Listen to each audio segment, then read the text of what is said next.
আপুনি যেতিয়া এটিএমৰ পৰা ধন উলিয়াবলৈ আহিব তেতিয়া আপুনি সাৱধান হওক, কাৰণ এতিয়া গুৱাহাটী মহানগৰীকে নহয়, গুৱাহাটী মহানগৰীকে ধৰি ৰাজ্যৰ বিভিন্ন প্ৰান্তত দেখিবলৈ পোৱা গৈছে এটিএমৰ পৰা ধন উলিওৱাৰ সময়ত গ্ৰাহকক প্ৰবঞ্চনা কৰা প্ৰবঞ্চকৰ জাল তৰে আৰু তেওঁলোকে গ্ৰাহকৰ বিভিন্ন সময়ৰ অসুবিধাৰ সুযোগ লৈ বা বিভিন্ন ধৰণে তেওঁলোকে জাল পেলাই ধন সৰকাই উধাও হয় আৰু তাৰ পিছতেই ভুক্তভোগী হয় আপোনাৰ দৰে গ্ৰাহক। আৰু কেনেদৰে সেই ধন সৰকাই নিশ্চয় অৱগত।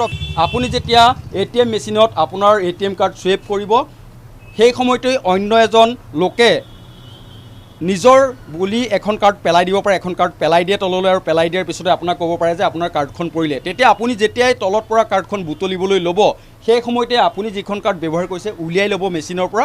উলিয়াই লোৱাৰ পিছতেই দুইখন কাৰ্ড নিজৰ হাতলৈ লৈ আপোনাৰ বুজিবলৈ সুবিধা বা বুজিবলৈ সময় থাকোঁতেই সেই মুহূৰ্ততে আপোনাৰ কাৰ্ডখন ব্যৱহাৰ কৰিব পাৰে বা তেওঁলোকে লৈ উধাও হ'ব পাৰে। ধৰি লওক এজন গ্ৰাহক ইয়াত এটিএম কাৰ্ড ব্যৱহাৰ কৰিব।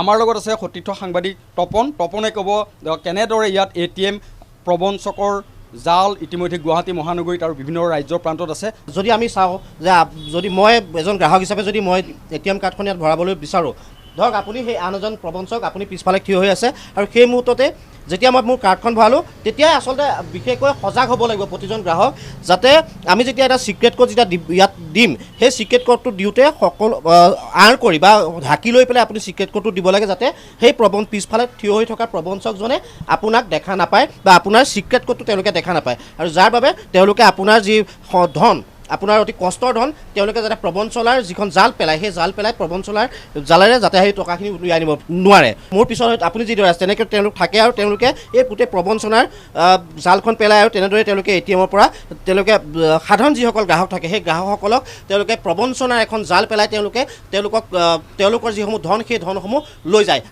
এটিএমত সোমাওঁতে আপুনি সাৱধান হওক, প্ৰতিজন গ্ৰাহক সাৱধান হওক, যাতে আপোনাৰ সাঁচতীয়া ধন উলিয়াই নিব নোৱাৰে। এনে প্ৰবঞ্চক দেখিলে আপোনালোকৰ সন্দেহ হ'লে কাৰ্ড ব্যৱহাৰ নকৰিব, আৰু তাতোতকৈ যদি বেছি সন্দেহ হয় তেতিয়া আপোনাৰ লগে লগে আৰক্ষীৰ সৈতে যোগাযোগ কৰিব পাৰে, অথবা যি আপোনাৰ টোল ফ্ৰী নাম্বাৰ থাকে বেংকৰ তাত ফোন কৰি আপোনাৰ কাৰ্ড লগে লগে ব্লক কৰি দিব পাৰে। আৰু এনেদৰে যদি আপুনি সাৱধান হয় আপোনাৰ ধন বাচিব। অন্যথা ইতিমধ্যে গুৱাহাটী মহানগৰীৰ লগতে ৰাজ্যজুৰি যি জাল তৰিছে এই প্ৰবঞ্চকৰ দলে, আৰু সেই জাল ভৰি দিব পাৰে আৰু আপোনাৰ ধন উদং হ'ব পাৰে।